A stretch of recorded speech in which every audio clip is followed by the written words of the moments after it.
This is Stats Reggie Johnson, Eugene Morton, coming to you from the lovely city of Atlanta, Georgia. And we're going to talk a little New York football today. We're going to talk about the Giants, the Jets, what's going on up there. Let's go full screen to a puzzling looking Daniel Jones for people who can see on the screen here. An inquisitive looking Daniel Jones here who's wondering what's going on. This was probably during a game where he was wondering what's going on. A lot of us were wondering the same thing during a lot of games that he played. Now, what's interesting is that you see a lot of people now getting, I don't know if I'm hearing, am I hearing sympathy for Daniel Jones? Are you seeing a little bit of that out there for people like, I don't like how it's handled, or he never got a shot. He's been there like 6 years. And some of the stuff I'm hearing from from the team, I hear more from the team. Like there's like, I guess, did you hear like, I guess when the coach was doing an interview, there was a lot of commotion in the background, and and it was confirmed that it was one of the players, that he was upset that Dan Jones was cut. So that's where I'm hearing it. I mean, I have not heard that from Giants fans. I mean, I can't think that they're not, upset about this person leaving town. I haven't heard that. Well, it's definitely not all his fault. Because how some people will say, "Oh, it's not all," but it is. It's still the Giants' fault because he's not that good. He has never been that good. As a matter of fact, let me go to see if we can. Let's go to the stats here, since we are a stats show. For this year so far, 2,000 yards, 21st, 8 touchdowns, 29th, 7 interceptions, barely on the right side there, and a 46.3 QBR. 63% this season, I think, is what he was throwing. Yeah, 63%. Not exactly setting the world on fire for the career, for the entirety of his NFL career. 14,582 yards, 70 touchdowns, 47 interceptions. I mean, at least he's right side up there, but right. I mean, you're not exactly 2 to 3 to 1. You're not 2 to 1. I'll say that. It's not a 2 to 1 ratio. But this is the reason I think that he is not on the team anymore. He's just not that good. He's never been that good. He was the best year that the Giants had. They had a healthy Saquon Barkley. And that's the guy, we'll talk about him a little bit later in the show, the guy that we said over and over. And you know what's crazy about this is we sit in our houses, homes, wherever we are, wherever we may live in the country, and we'll be watching these things on TV. And I could not have been the only person watching Hard Knocks, the Giants version, the GM, and I like that. The front office stuff, man, I'm a fan. I hope Hard Knocks does that every year. A little Palace intrigue there, right? You get to go in and see kind of how the sausage is made there from a front office perspective. But it was terrible. When you listen to what was going on, I don't even know if they'll do it again based on just how horribly a lot of that stuff aged. It aged so horribly, and now the Giants are paying for it. I think you told me on social media, I'm not really super active on social media, that those clips from the Giants Hard Knocks are circulating, and they deserve to be circulating. The one where his son tells me he should take Jaden Daniels, say you can only get the job once. I mean, that kid should be GM. Obviously, he's making better decisions. He should have been sitting in behind that desk. And also the fact that you hear the guy say the ridiculous. What really rubbed me wrong was when he said, "Let's call Saquon to see if he wants to be a Giant." What the hell are you talking about? He wants to be paid. That's what he wants to be, Eugene. He wants to be paid. Of course, he wants to be a Giant, but he wants to be first. He wants to be paid. Pay the man. And you guys deciding, putting the onus back on him as if you're volleying the ball back over the court. Saquon, we're doing everything we can over here. Please come back to the Giants. That's not the energy you guys had, man. No. You also said that you did not want to pay $20 million or $12 million, my bad, for a quarterback. For $40 million, you want to pay $40 million for a quarterback to hand to a $12 million running back. Well, it's working pretty good in other places, right? It's working pretty good in other places, as we will definitely talk about down the line. But what do you mean you don't want to? Do you want to not pay for another position because you pay for the quarterback? Is that a winning? Since when have we seen that be a winning recipe for success? We're not going to pay anyone. We got the quarterback now. What are your thoughts on that? And because I could rant on it all day, and I probably will go back in and rant on it a little bit more, only because of the absolute ridiculousness of it.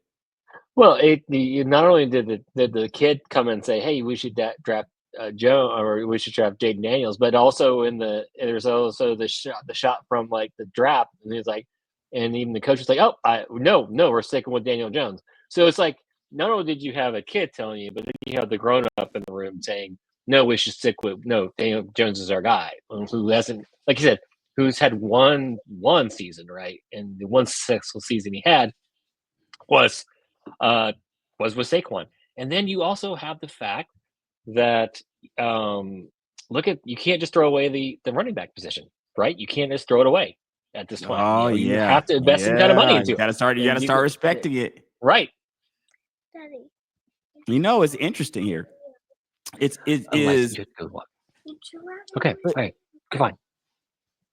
What's interesting here is it's like your daughter wanted to chime in on there. Yeah, she did want to chime in. She's not happy about this Daniel Jones situation. Obviously, she was like, "I can't sleep. You talking about this guy in here?" But what's interesting is everybody seemingly knew this except the people sitting in the office, and that's what makes it very funny to me. Is that everybody knew this except the people sitting in the office, man? And how is that possible?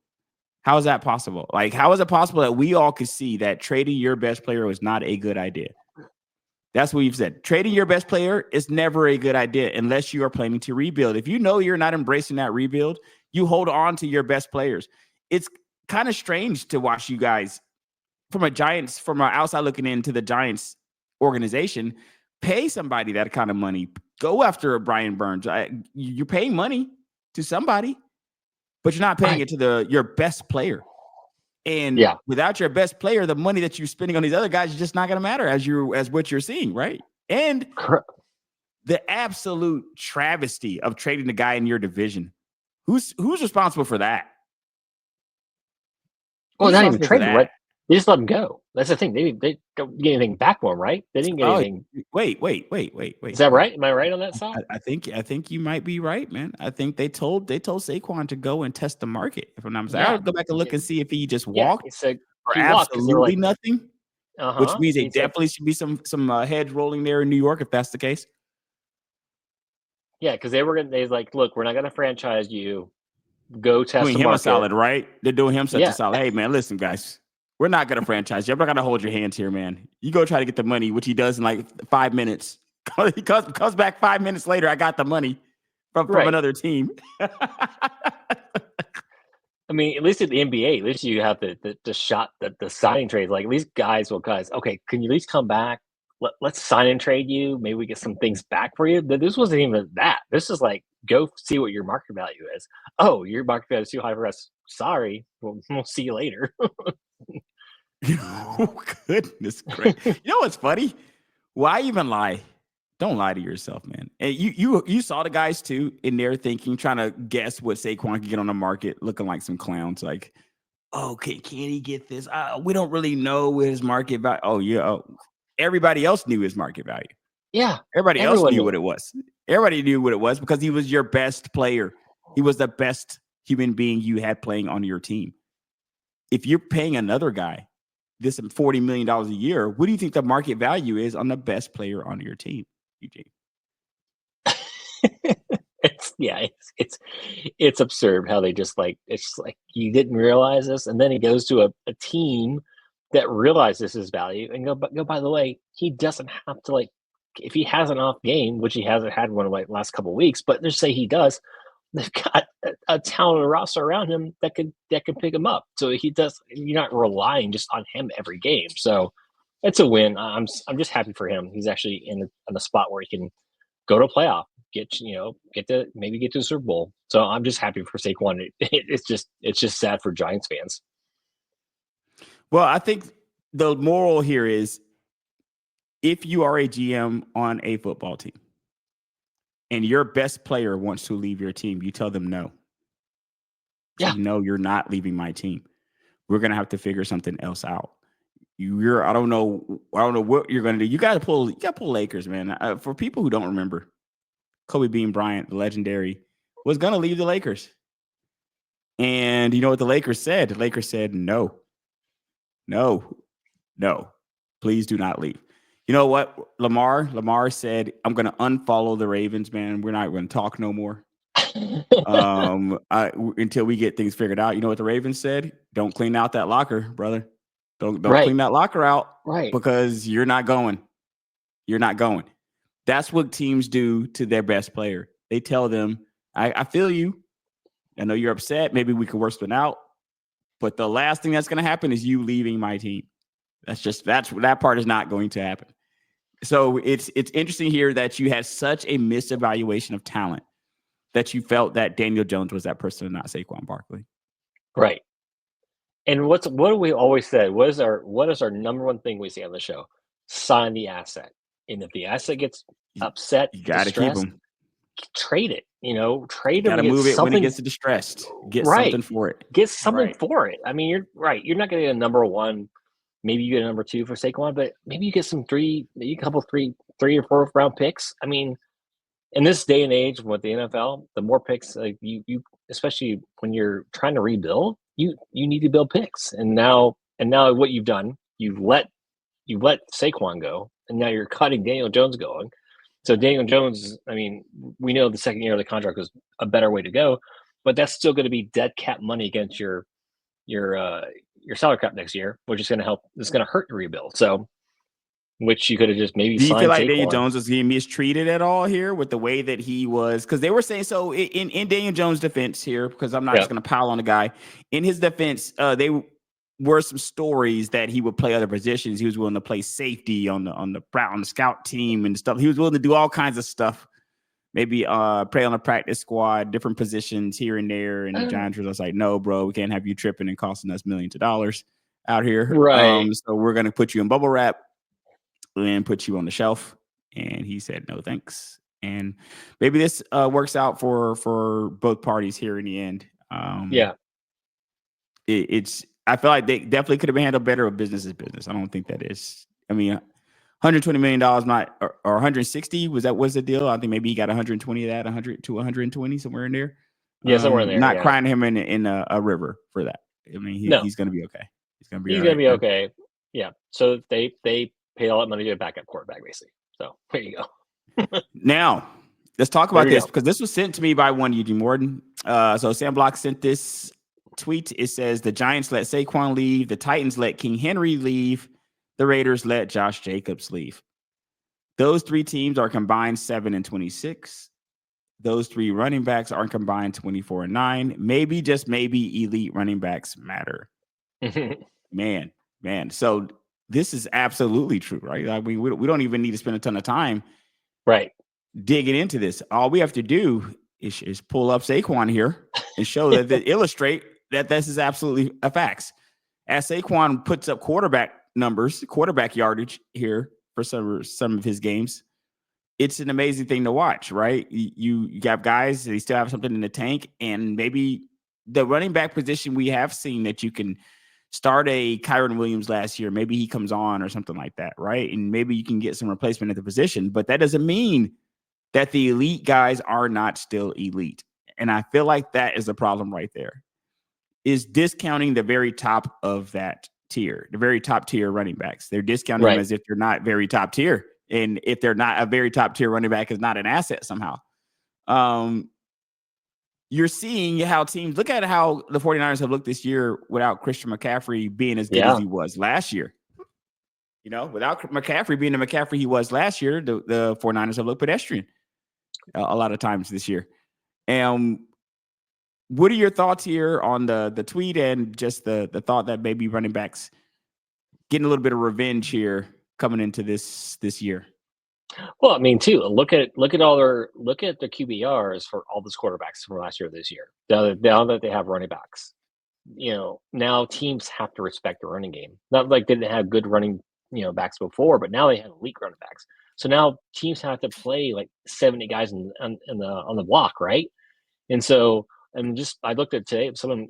Lamar Jackson. What do you think, Lamar? How many interceptions do you think Lamar Jackson has this year? I think he's got like maybe 2. Oh, you're so close. He only has 3 interceptions this year. Yeah. It's very, very minimal. Very minimal. So and his rushing touchdowns are down because he doesn't have to put his body on the line. He can actually hand the ball off to somebody to run over the goal line. Save his body a little bit. Right. So you're seeing all those factors again. So you can't discount the not elite running backs, but just having running backs in general. Look at Dallas. I mean, they try to patchwork it with, washed guys, and it's just not working out. But either you draft 2 to good running backs. I mean, and maybe you get lucky like Detroit. You just have the Thunder and Lightning squad they have. Now they have that down there, but you running, you can't just like you said, discount the running backs, because these 3 guys here are just proof. And the Titans, I mean, I get it. Henry 29, I think he was going in his age 30, going to be 30. Eugene, they made it sound like he was turning 40. It really did. When he left there. You would have thought, like, when I looked at his age, he's just 20, he's like under 30. They were making it seem like, oh well, there it is. He's pretty much over, man. Time to hang it up. He's over there running over dudes. Opposite. All right. Running dudes over. Still, just like he was last year. Still. And it's like, like you said, and look at every quarterback those 3 guys have helped all their 3 quarterbacks improve. And again, like you said, look, Lamar hasn't had those weird, shoulder injuries, ankle injuries, because hey, he's got a top tier running back to hand it off to. So yeah, it's proof in the pudding.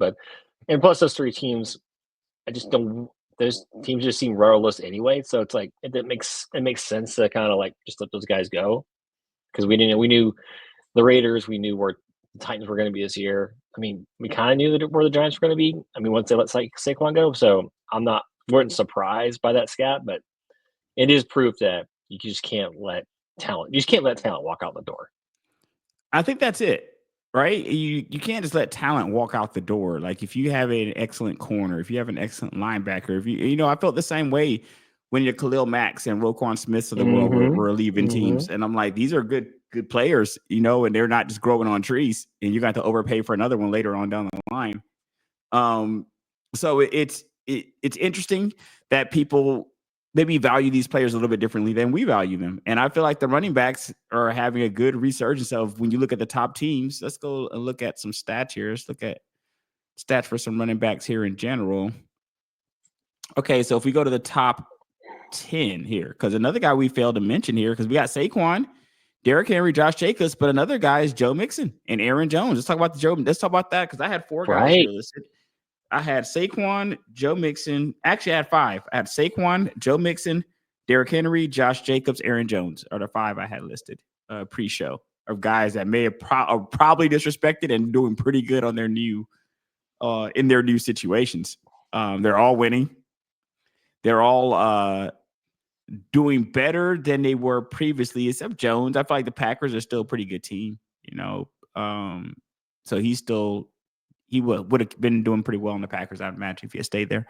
Yeah. Josh Jacobs, I feel like is a pretty elite running back. Look at what Chuba Hubbard's doing in Carolina. We didn't even talk about. These are guys that deserve to at least have some mention, because if they're not doing what they're doing, some of these running backs are literally carrying their teams. Like, Chuba Hubbard was the better, like, who was a better skill player on the Panthers? That's the one that got the contract this year, right? That's the one they decided to re-up. They didn't re-up any of these other guys. And he's just Hubbard, the running back. Right. And he was just in there because their number 1 was injured. That's the only reason he got start. So their number 1 running back was injured in IR. So it's like, oh, well, Chuba Hubbard came in there. And look at Tony Pollard. Dallas let him go. Look at him. Look at his average. Number 7. Yeah. He's number 7 on the list. Rushing. Yes. Tony Pollard. So they could be helping teams. Joe Mixon's been a touchdown machine. Look at Joe. Joe Mixon has 786 and he's missed games. Yes. Yeah. He'd be right there. So when you look at stuff like that, you're like, come on, man. Like, let me see. 10 touchdowns for Saquon. 13 touchdowns for Derrick Henry. 7 for Jacobs, 10 for Gibbs. Bijan doesn't have that many. That's like 6 for Bijan is okay. But 10 for Mixon, and he's missed games, and he's got 10 touchdowns. Exactly. So this is the kind of things, if you're looking at Cincinnati, you feel pretty good if you like Chase Brown. I like Chase Brown, so I feel like you're feeling pretty good in Cincinnati. You're feeling pretty good in Green Bay because you did get Josh Jacobs, right? So you're feeling pretty good about that. Where you're not feeling as good, in my opinion, is definitely Dallas. Dallas could have used anybody at running back. Dallas could have used. Derrick Henry was sitting right there. So if you're letting Tony Pollard go, Tony Pollard was on your team literally, and now he's 7th in rushing for another team here. Saquon, of course, the Giants aren't doing well. Derrick Henry, I mean, fortunately, they were able to get Tony Pollard in there, so the Tennessee Titans not doing as bad without him. And then, of course, the Raiders, which is a dumpster fire. So it doesn't really matter. Like Josh Jacobs is probably just better for him that he was able to get off that. Better for him that he was able to get off the squad, man. I mean, they don't like they're going anywhere this year, so that might have actually worked out well for him because now in Green Bay, it looks like they're beating folks, and Jordan Love is doing what he does. Josh Jacobs just running folks over, doing what he does, and it's exciting to watch, man. I've been excited to watch the running backs this year. I don't know, maybe it's a sense of like, I don't know if it's maybe because I play fantasy football and a lot of my running backs are going off. Maybe that's the reason. I don't know, but it just seems like running backs have been pretty steady this year, whereas some of these wide receivers can be up and down. You know, have up and down games. Your Brandon Ayuk's of the world just disappearing, right? Stuff like that is more concerning, and I think that when you're looking at the money of where the money's going to go, am I going to pay a wide receiver? Am I going to pay a quarterback? Am I pay a running back? I think this year has showed that the running backs deserve a pretty good look because some of these other guys and these other positions that have been paid aren't even playing right now on their teams. Right. Exactly. Let's go to our guy here, Aaron Rodgers and the Jets, man. Aaron Rodgers and the Jets. So from the word on the street is they're moving off of him after this year. What are your thoughts on that? They said the Rodgers era might be over after about really a year into it because the first year is kind of a fluke, right? I mean, you got a mulligan there. The first year he didn't even play. So you really only had one out of the 2 years of the Aaron Rodgers experiment, and it's not going well right now. Yeah, and it's like it's the old tale we always say. I mean, if you're gonna go and just talk to the media and just be that distraction, you better put up numbers. You better be a winner. I mean, how many times have we seen this? How many times have we seen this book?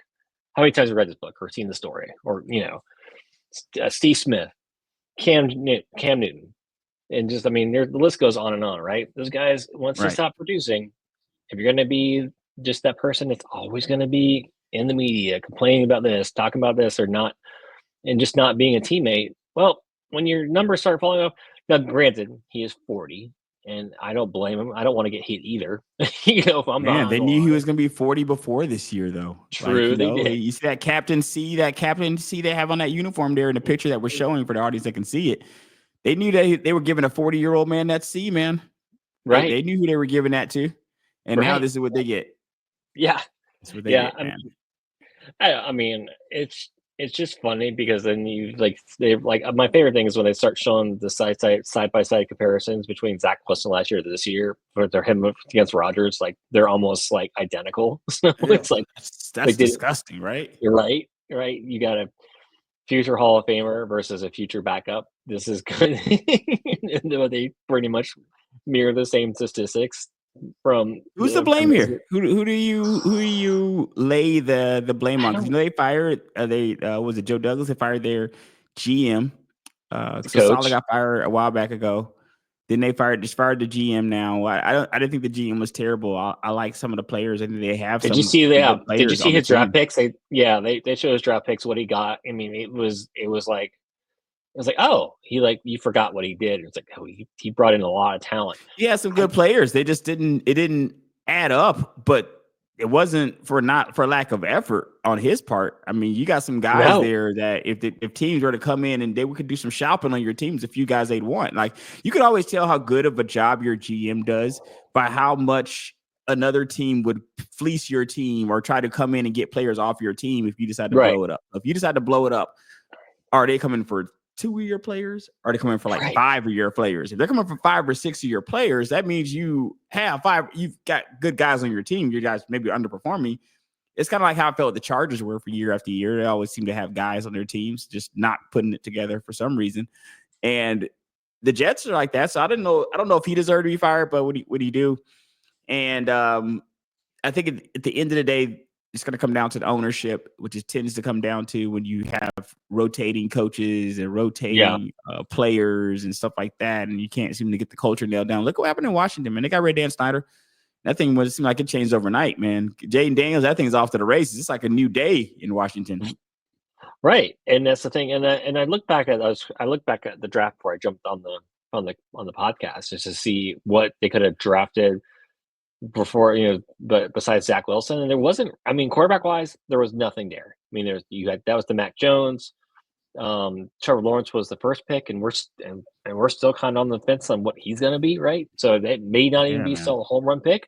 But you have the Trey Lance, the Mac Jones, and was in that draft. So it's not like there was something better sitting there, but there was some much better talent other than on defensive and offensive side. So I mean, I don't blame them for like taking a shot, but then it's like, if you look at the last few years at Green Bay, it was kind of telling you that the numbers were trending down, and it's like, like, it's just like, I mean, yes, Rodgers is going to have those moments, but the numbers, those numbers were starting to trend not in the best direction. Now, again, you can go, oh, you didn't have the talent around them, blah, blah, blah. Maybe that's we bring them here. It's different. But it's like history always tells us, if those source numbers start declining, then you should start looking the other way. It's like, Drew Brees, when he started declining, it was very noticeable. When Big Ben started declining, like, I think, we got to stop thinking, that Tom Brady was the anomaly. It was phenomenal, but you just can't think that, oh, well, he's in great shape. He can do it. Yes. And don't be wrong. I've seen some games. You've probably seen some games too, where Rodgers says throwing the ball, and it looks like, oh my gosh, like that's the old Rodgers. But it's like it's almost like watching Dame Lillard with Milwaukee. It's like once a week. You got, I think I got one text today. He's got Dame time again. But how? Same thing with his quarterback, right? When you get 40, is it once every couple of weeks? Because that's where we're at right now with him. Like, has he played the entire season? Yes, I don't think he's missed. Okay, so he hasn't missed it. Let's look at his games. Go games played. I don't think he's missed a game. So let's go down to he's played 11 games. Okay, so let's look here. 24-42 on the yards, 15th. Okay, about middle of the pack here. And it's funny too. Tied 9th for a touchdown, 17. Touchdown interception ratio, you expect that to be pretty good here. And he's got that about 2-1, which is, you expect from Aaron Rodgers. 17 touchdowns, 7 interceptions, 51.4 on the QBR. Never been accused of being an excellent leader. So, some of these things are to be expected here. When you come down to games played, now this is something interesting. When you look at his stats at Green Bay, and we just go look at the last few years here, I think you're right in a sense of you go from 2020, 4,200 yards, 4,300 on the roundup. 2021, 4,100. 2022, 3,700. When you're looking at completion percentage on this with the same years going from 2020 all the way down, the 2020 was the best at about 71%. Then he's at about 69%. Then he's at about 65% at his last year in Green Bay. Right. So all those numbers were trending down. What is it? 48 touchdowns to 37 touchdowns to 26 touchdowns, 5 interceptions, 4 interceptions to 12 interceptions, 26 and 12 on that last year. So he was definitely trending in the wrong direction here when the Jets took this on, and they were probably hoping, because you're looking at what you got and you're like, hey man, look at what we got here now, and I feel like it's better than that. Do you feel like Saleh was to blame for any of this, or do you feel like he just got some of the blame here? He got some of it. I think Saleh never struck me as a good NFL coach. I think he's a great defensive coach. Like, you're going to see him on a sideline next year, and he's going to be a great defensive coordinator. I think and there's nothing wrong with that. I don't think maybe he'll get another shot, because I think Dan Quinn was the same way. Quinn, he was kind of the same. maybe he took his lumps. He had a couple, obviously definitely took us to the Super Bowl, right? We're not, Yeah, I was gonna discounting, right, say right. he wasn't trash. He wasn't He's trash. only a winning coach who went to Super Bowl. Like, He won that's Super just Bowl, but not again, terrible. no, but like the last couple of years, right? It was really bad, but he went to Dallas and became this phenomenal defense coordinator. And he's even said that. It's like, man, I'm glad I was able to step back and get back in the defense coordinating role. And I think that's Yeah, really helped man. my Redoing your whole Legion of Boom Seattle situation. right. That's what you came from. That's your lineage, Exactly. And So I you're think seeing the that's same thing for Salah here, is what you're saying. yeah, I think the same thing. I think he's gonna be because he was a great defensive mind in San Francisco. I just like I said, the guy will be he will be on a sideline some next year coaching a defense, and and there's nothing wrong with that. If that's what he ends up being for the next few years, but maybe he gets gets a chance again to coach because he's a good defensive coordinator, so he will be on a sideline next year. Now, I thought I can't say that I think he's a bad coach because I don't know.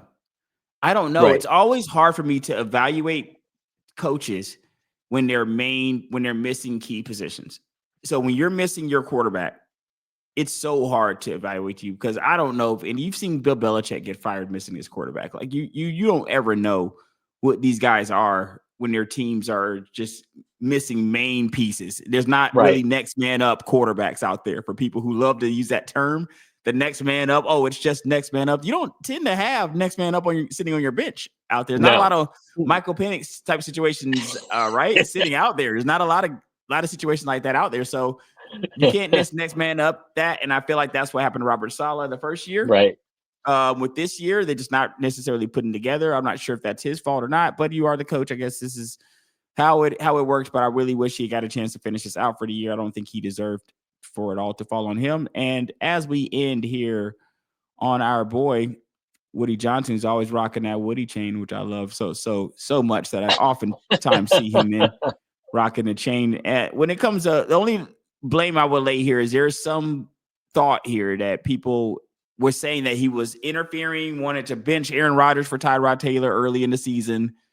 Coaches thought that was insane. I think it's kind of insane too, only because why do you have Rodgers can't bench the guy? And you got to at least let him play 17 games. Like at least let us see 16, 17 games of the Aaron Rodgers experiment. I mean, before we just bench the guy. They say, then this is rumor, but they said that he wanted to bench him earlier in the season.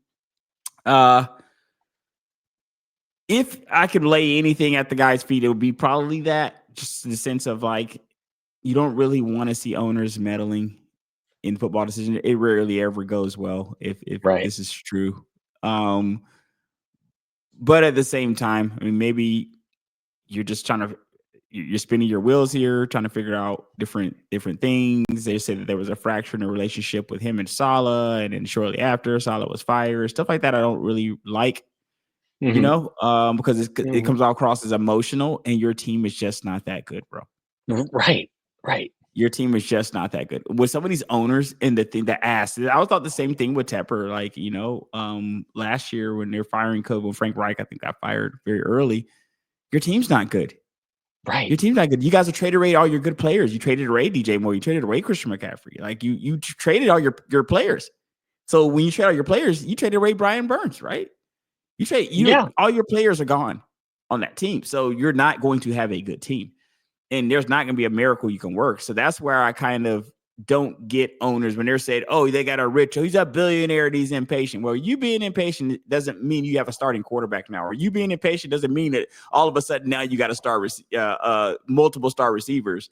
Devontae Adams literally just got there. He just got there. Yeah. So that you just got a second receiver like 3 weeks ago on this team, right? They got one like 3 weeks ago. And Saleh wasn't there for that. He's been fired way before that. So Saleh was there with just Garrett Wilson and Tyler and Conklin, right? Yeah, you throwing those guys out there. They have talent. That's talent's not the issue. That's the that's the thing. So you have a situation where you just I think that he should have been a little bit more patient with him throughout this. At least let him and Aaron Rodgers blow it all up together, right? So I would have loved to see this all get to the end of the year. and say, hey guys, this just didn't work out. Let's just blow this thing up together. But you're fracturing it in pieces here and there. It doesn't seem like it's going to lead to any success, I guess, for this season, Right. And it's not like you have a young quarterback you want to see, right? It's Tyrod Taylor. We love Tyrod, he's got a great nickname, Hot You're Rod, right. right? That's not a Michael Penix, Patrick Right. Mahomes, Jordan Love situation, just waiting in the wings to come over here and take this franchise over. Absolutely. Exactly. So it's like, why just run Rodgers out there? You're paying him all this money. Why not? Just throw him out there and see. And he's pedestrian. He's not terrible. I think should right. be like a little bit of a difference. He's not trash. He's just Rodgers trash. Right. Right. Yeah. And other than you want to make sure you get a higher draft pick, but even in this class of quarterbacks that's coming out, it's not like last year. Like, it's not like you can just. Sanders is probably your number one, but if you look at the ceiling, he's probably the number 4 quarterback from last year's draft. If you put him up last year's, right? I love the guy, but I'm just looking at what came out this year. Sorry, come out last year. So what are you trying to get to? Because here, and I thought about this today. What if? And I was going to throw this what if to you. What if the Jets call up the Falcons and say, "Hey, we'll give you our first round pick for Penix"? They need a quarterback. Gosh, I really don't want to give up our guy, man. I feel like we could take a defensive player, but here's my problem here. Yep. Here's my problem. As I look around the landscape, I don't want to be any of these guys that don't have another quarterback. Like when all these situations come up, I'm so happy we're in our situation. You see what I'm saying? Like whenever I look around, the last thing I want to do is get rid of our spare tire that we have over here and go give him to someplace else. And then Kirk falls back over a running back or something. And now we're in the same situation as these other guys and back in the same situation that we've been the last couple of years.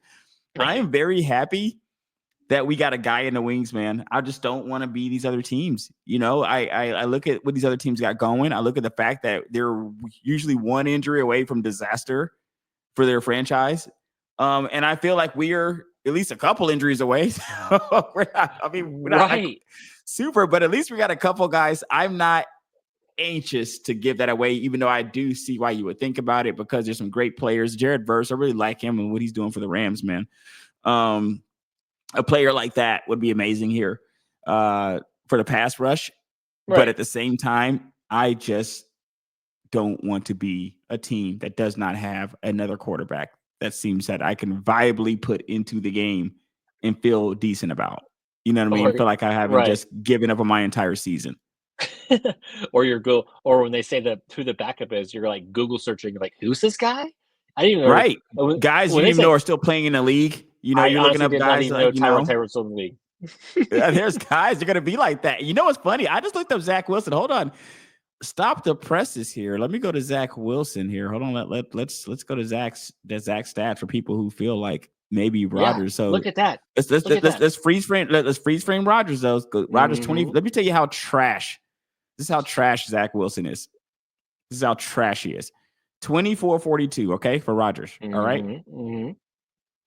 Zach Wilson had 23-34 for 13 for 2 more games. Zach Wilson had less yardage. Zach Wilson had, let's look at his what is his touchdowns there? 9. Okay. 9. Zach Wilson, you can add up all his touchdowns of his entire career is 23. Aaron Rodgers has 17 now. Yep. He's got 17 now. So for people who don't feel like it can't get any worse, you feel like maybe you remember, maybe you have a glow in, how sometimes when you break up in a relationship, you start to think about the good days, man. What you don't remember is those arguments. You decide you get back with that ex, and it takes one of those arguments, Eugene, to be like, oh yeah, I remember. This is why you were my ex to begin with. This is why you're not on my team.